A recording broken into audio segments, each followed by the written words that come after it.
Hi hello ನಮಸ್ಕಾರ ಎಲ್ರಿಗೂ ಪೂಜಾಕೃತಿ ಚಾನೆಲ್ಗೆ ಸ್ವಾಗತ.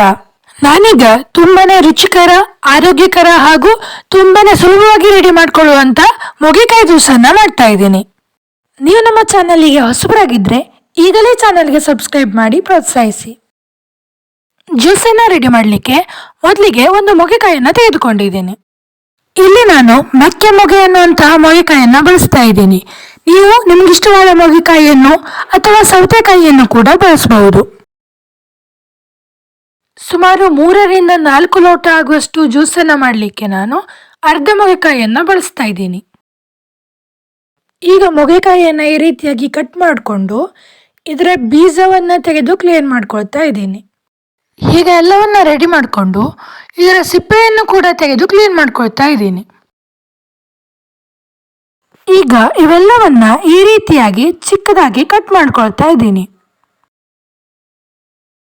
ಈಗ ಒಂದು ಮಿಕ್ಸಿ ಜಾರ್ನಲ್ಲಿ ಕಟ್ ಮಾಡಿ ರೆಡಿ ಮಾಡಿ ಇಟ್ಕೊಂಡಿರುವಂತಹ ಮೊಗೆಕಾಯಿಯ ಹೋಳುಗಳನ್ನು ಹಾಕಿ ನುಣ್ಣಗೆ ರುಬ್ಕೊಳ್ತಾ ಇದ್ದೀನಿ.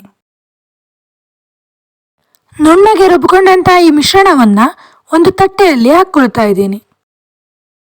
ನೋಡಿ, ಈ ಮಿಶ್ರಣ ಈಗ ಈ ಹದದಲ್ಲಿ ಇದೆ. ಈಗ ಇದಕ್ಕೆ 1/4 ಕಪ್ನಷ್ಟು ಕಬ್ಬಿನ ಬೆಲ್ಲವನ್ನ ಹಾಕ್ತಾ ಇದ್ದೀನಿ.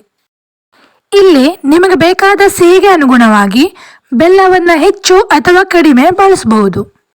ಇಲ್ಲಿ ಬೆಲ್ಲದ ಬದಲಾಗಿ ಸಕ್ಕರೆಯನ್ನು ಕೂಡ ಬಳಸಬಹುದು, ಆದರೆ ಬೆಲ್ಲವನ್ನು ಬಳಸುವುದು ಉತ್ತಮ. ಇದನ್ನ ಒಮ್ಮೆ ಚೆನ್ನಾಗಿ ಮಿಕ್ಸ್ ಮಾಡ್ಕೊಳ್ತಾ ಇದ್ದೀನಿ.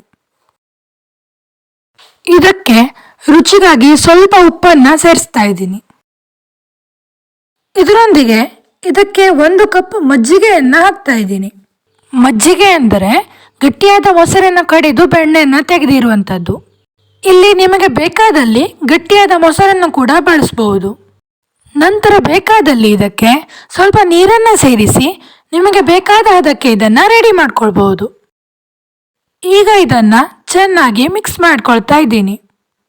ನೋಡಿ, ನಾನಿಲ್ಲಿ ಮೊಗೆಕಾಯಿಯ ಜ್ಯೂಸನ್ನ ಈ ಹದದಲ್ಲಿ ರೆಡಿ ಮಾಡ್ಕೊಂಡಿದ್ದೀನಿ.